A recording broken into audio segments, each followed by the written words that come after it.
back, folks, to episode 27 of the Running Man Self Regulation Skills and Self Improvement Project podcast with your host, me, Dr. Armando Dominguez, PhD in health psychology, licensed professional counselor, and also an adjunct professor at a local community college. And what we're going to be discussing today in this podcast has to do with the unknown. Now, the unknown as a concept, an idea, a thinkable thing, something born of thought, is definitely something that's broad ranging and well written about. The aspect we're going to be discussing today is the other half of that, and that is the perceptual environmental unknown. That goes along with the very thing that gets carried away when we allow what the unknown is, once we take in those signals from the environment and allow them to reach our higher cortical process, and it becomes a narrative, a story, and therefore what I discuss, explain, or complain as the unknown to those that would hear me. Now, this isn't in any way taking anything like clinical level anxiety, panic, post-traumatic stress, or even stress reactivity and casting it into a distorted light. What I'm going to do is point out some things that many people don't understand, and they lose their capacity to put words to a very visceral experience of the unknown. And we'll discuss also how far it can go once we let our narrative be influenced by the emotional state we experience as a result of that fear that's going on due to what's happening outside of us and our judgment of it as a result of it getting to our cognitive process. Now, this does not say in any way or imply in any way that you shouldn't have feelings or you should control all your feelings. This is about self-regulation, being able to know when it's appropriate to allow yourself to do what's called emoting or having feelings or opinions about things, and knowing when not to allow yourself to do that, because timing is everything. And if we have emotions too early or a judgment too early, sometimes we may, in quotes, throw the baby out with the bathwater, and then we're going to have one of those experiences that we wish we could do again. And we're not going to get a redo in most cases if it's stressful. So, in that vein, through this lens, we'll be looking at the unknown, not only from the conceptual side, how I think about it and make story about it, but also we're going to look at it a little more deeply from the perceptual, experiential, gut level sense that often goes without explaining. And I will say that clinically, many people have talked to me and said, well, how do you know that? Wow, you really understand what I'm going through. And part of it has to do with acknowledging and validating the fact that there is a perceptual quality to the unknown that is not unspeakable, but falls within the realm of the wordless mind, so it's not so far from the truth. And we're going to be talking about that. So the very first part I want to touch on is what we know as the unknown. And the unknown is along the lines of what would be the answer to a what if. And these ideas can kind of tickle our capacity for projection into the future based on what happened in the past that may have been negative. And then I start trying to make plans and strategies about how I'm going to handle what's going to happen. And if it happens this way, I'm going to do this. If it goes this way, I'm going to do A, B, C. And if it doesn't work, then I've got this as backup. And we start making plans and strategies about something that hasn't occurred.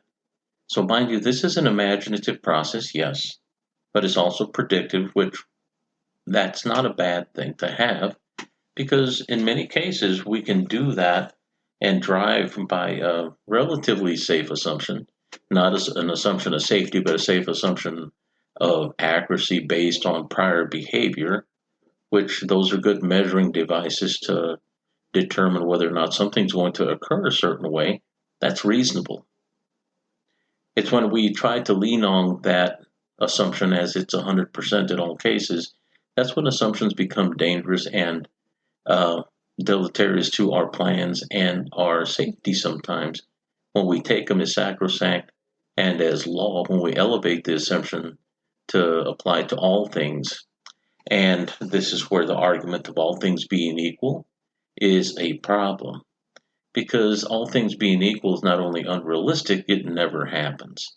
You can equalize things to a point, but those that interface with this relatively equal situation come from a different perspective and whatever neurological and behavioral differences we have. So it can never truly be 100% all things being equal. That is a nice, comfy argument, but that's what it is. It's comfy in the social paradigm, but whenever we're in an environment where we could get hurt, we could get killed, anything like that, then that argument not only goes out the window, it becomes something that creates a vulnerability that really shouldn't have if we can at all help it. And if it's avoidable, don't lean on that idea. It's not helpful. That is when our assumptions make us at risk for being violated, for being taken advantage of, and being manipulated. So, once again, that argument is a cognitive higher processing sense, and that is conception, merely thinking, but is not practical application of things. But it can give us some use. It's a reasonable argument, but when unreasonable things happen, just like theory, it doesn't protect you and it goes out the window and things become much more simple, especially when they're particularly unpredictable. And theory is about predictability and regularity and being able to count on certain outcomes. And nature is dynamic. And when things get very dangerous or asocial or antisocial, no longer within the realm of perfect predictability. And there's always that chance that surprise will happen. And this is where we go into the unknown. Now, whenever we do enter into a social paradigm, that is, let's say we go to a family gathering or we're out in public at the shopping mall, going to the groceries, doing things, there are people out there. We have no control of what they do, but we are definitely reading body language. That's part of the information that we take in. And at the gut level, not at the higher thinking level, but at the gut level, our body senses whether or not something feels safe, doesn't feel safe. Much of our information is taken in by visual capacity. Sometimes what we hear, if something sounds particularly terse or loud or abrupt or fast, sometimes that might garner our attention. If something smells particularly bad, or if there is a temperature difference, such as there's high heat and it's unnatural or not normal for this area. Those are the kind of things that we take in to determine whether or not things are safe or not. And we make decisions based on that. Now, we're talking about the unknown. What is an unknown? Of course, the known, knowable universe, we're going to speak from the neurological perspective and how we take in information. And if you do this exercise with me, if you sit or stand, and let's say you're in a room where you have 3 walls forward and 1 behind you, if you stick your arms out to your sides, almost like an airplane, but your palms are facing the direction your face is. And I'm doing this right now as I'm doing this, so I can describe it more effectively. So I am doing this exercise with nobody watching except myself, and I'm wiggling my fingers left and right, and I'm not turning my head left and right. I'm relaxing my eyes and just looking at the wall in front of me, and I'm actually able to see the wall to the front. I can see some of the ceiling and some of the floor in front of me, but I also see my hands left and right and the fingers wiggling simultaneously left and right without turning my eyes or turning my head. That is the fullness of my peripheral vision. If you raise those palms up above your head, you lose some fingers until you bring them to maybe about 10 degrees above your forehead. Then you bring your hands down and around to where your knees are. Maybe even you might see your toes without moving your eyes. This is all our perceptual sense of experiencing the known world moment to moment. Whatever is out in front of you visually and what you hear to your side, that is your perceptual known world. Okay? And many people won't differentiate this, but I am, because this is a very practical sense. It is something trained in the martial arts, but it's also self-regulatory skill that has to do with being able to sense at a distance. What are we sensing with? Well, we have pressure sensors that are called proprioceptive uh, neurons that we have going on in our body. And the proprioception keeps us upright in space and lets us know how we're walking across space and how we're moving left to right and keeps our balance without us having to think about it. So proprioception is an autonomic thing. and it helps us keep upright in space without necessarily stumbling. This does not account for all sense of clumsiness. We still have proprioception. Just might be a little stunted. I'm making fun of that. But what is the unknown? The perceptual unknown.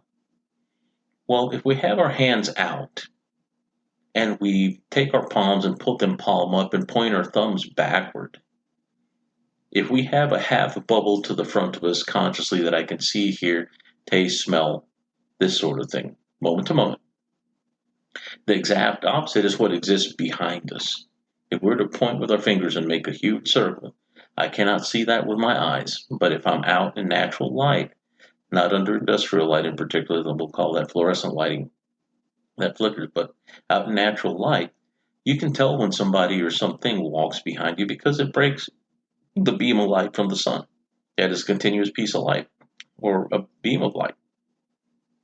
And we can even see, and I have had this experience, little bugs on the ground behind us, and you may feel like something's going on.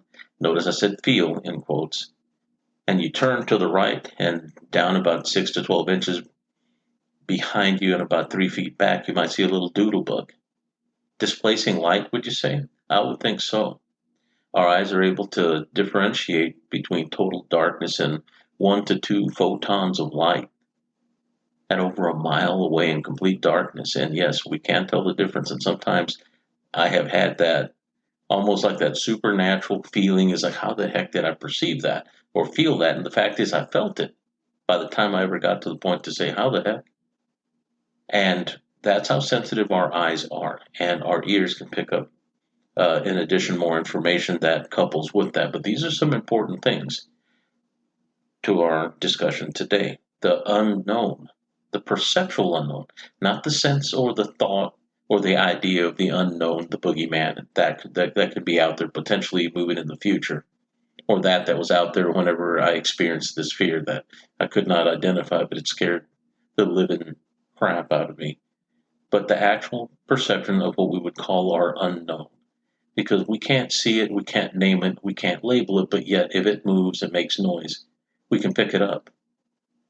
We have our sensitivity for pressure sense, temperature along our skin as well, as much as the proprioceptive that keeps our balance. And we also have our capacity to see to our peripheral areas at the level of mind that is subconscious. In the last podcast, we mentioned blind sight. We're using neuronal structures that run at a level, that take in information at a level that is not thought about and weighed and determined to be this, that, or whatever. It's not labeled, it's just taken in as mass information, millions of bits of information moment to moment. And the same thing from behind us, our unknown that is perceived, our perceptual unknown world exists in that half bubble behind us. And yes, this is a strategic concept to teach you better self-regulation by being more harmonious in your environment. This is where we're going to take just a slight tangent, but it's related to understanding not only the known world to the front, but also to the unknown to the back, understanding that those spheres, kind of like a yin and yang balance, kind of exist together, but also our ability to exist knowing that we can't perceive to the back gives us a higher sense of security, a felt sense of security, not a thinking sense. But yes, it does give you some thinking sense of security once you play with it a little bit. You have people sneaking up on you and knowing when they're going to touch you, when they're not.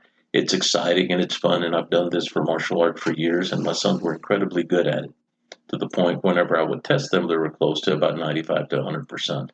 And I stayed at about the 85 or 90% range because I learned this a little later than they did. But I started teaching my sons these methods when they were babies, when they were kiddos, just old enough to walk. And they were all fun and games. But now these are tools that have helped them survive situations that have been dangerous, moving away from things that were falling, things of that nature that are accidental, and even things that were done on purpose. And they live as a result of that. I have a great deal of belief in knowing of these because I put them to work and I've pressure tested them. But also my sons have experiences learning this as young children, and they're very comfortable in their environments. And this is what I want to share with you. The ability to feel not only comfort, but a sense of a plum and grace. I don't want to say control because we can't control everything outside of us. We can influence those things, yes, but I think the term that's more accurate is harmony. The Japanese term for that, I believe, is wa. So to have our harmony with our environment is to be able to feel a sense of comfort and being a part of. So whenever we walk into the woods, the animals, whenever they stop making noise, that would be disharmonious because we don't belong there. But yet, whenever we don't have a sense of enemy or a sense of hunting in us, but yet we're walking along or we sit still enough, all of those things start making noise and we become part of that environment. So it's not always in the woods, but sometimes in our work environment, sometimes in our social environment at home, sometimes it's with a friend or a person whom you care about that you have to develop some harmony to be able to sense and feel. And it's not always about talking and filling that space with words. That is a social assumption that we have to be saying things that are word laden to be given value and to be providing them a reminder of our social importance. That's actually a very ego driven thing. When we can be in a space comfortably and quietly, it is a lovely thing. If you can do this by listening to music or just being there without music, just observing and paying attention to your environment, that lends itself to a great deal of self regulation, self induced control of what we would call the stress and anxiety response. Now, how is this useful whenever the poop hits the fan? When it becomes deleterious, dangerous, and possibly deadly? By having a reference point of awareness, these senses get very sharpened and you can feel things at a distance that give you space from danger and time to turn around and identify, or maybe even to get away, find a point of egress. Don't be there. If it gives you an advantage where you can run away or walk away before anything even develops, then you've won in the truest survival sense. Once again, not points on the board, I win a game, but rather I've won my survivability. I'm above ground, sucking wind, I am breathing, and I'm safe. And I'm somewhere that I prefer to be versus in danger or in a fight or anything that requires my protective nature. And that's the goal of this exercise today. Learning the difference between a perceived known world to the front of us, a perceived unknown that does exist. And it's not just an idea. It's not just an idea of the unknown. Now, the idea of the unknown, whenever it reaches that sense of unknown, reaches that level of brain where we create a narrative, we will create a story. And it more likely will be exaggerated. It'll be punctuated with emotion and feeling and opinion. And then we start thinking things about it. And the next time we tell the story may not be exactly the same. Would we call this inaccurate? I would say so. Can you be accurate about the unknown? Well, sure. If you turn around and look and see if there's anything that is unknown, turn around and get to know it. There is nothing more uncomfortable than feeling a social contract, a bind, a catch-22 that says don't turn around, don't look over your shoulder because they're going to think you're paranoid, you're suspicious, you're acting sketchy, they must be on drugs. These are the things that we tell ourselves, and fact of the matter is that is one of the most useful survival tools to be able to turn around, look over your shoulder, identify, name, label, and get out of there once you strategize that's not good for me. If no one's giving you that permission, I'm giving it to you now. It is one of the most useful and effective tools that you can teach your children. And if you didn't learn it, I'm telling you, pick it up. Even as an adult, sometimes we think that we have to be appropriate and be looking forward. If you're in church, for instance, think about this. And this is one of the most socially bound contracts that we have. And you're standing or seated next to somebody or people that are strangers, and everyone is dressed and ready for church, and you're supposed to sit still, behave, and listen while they're teaching. And if you have an uncomfortable feeling, but you're embarrassed to turn around because you don't want to turn around for no reason at all, you don't want to look nosy or odd or be judged. I'm going to put this in the context of survival. Those things that have hit the news, these events where people have gone into churches and started gunning people down or stabbing people in the house of the divine of God, or spiritual religious practice that are supposed to be peaceful. If you were to pick up a signal that says turn around, this is unsafe, I encourage you to turn around and make safe. Make safe first, then later you can make amends, make sandwiches, or be honorable, whatever. It's about survivability. And don't let the social contract bind you into not taking care of yourself, your family, and your little ones. Trust yourself, trust your gut, trust that enteric brain. Your perceptions are picking up things that otherwise might cause problems. And this does not turn you into a paranoid bag of nerves. It does not. Paranoia is a result of thinking. Looking over your shoulder is not paranoid behavior. It is one of safety seeking and safety making. This is not necessarily something that falls within the realm of the mentally ill and people using stimulant drugs. Those are judgments that we have because we're seeing differences in behavior. Those behaviors are about your safety and your security, and it's okay that you have them. Please use them.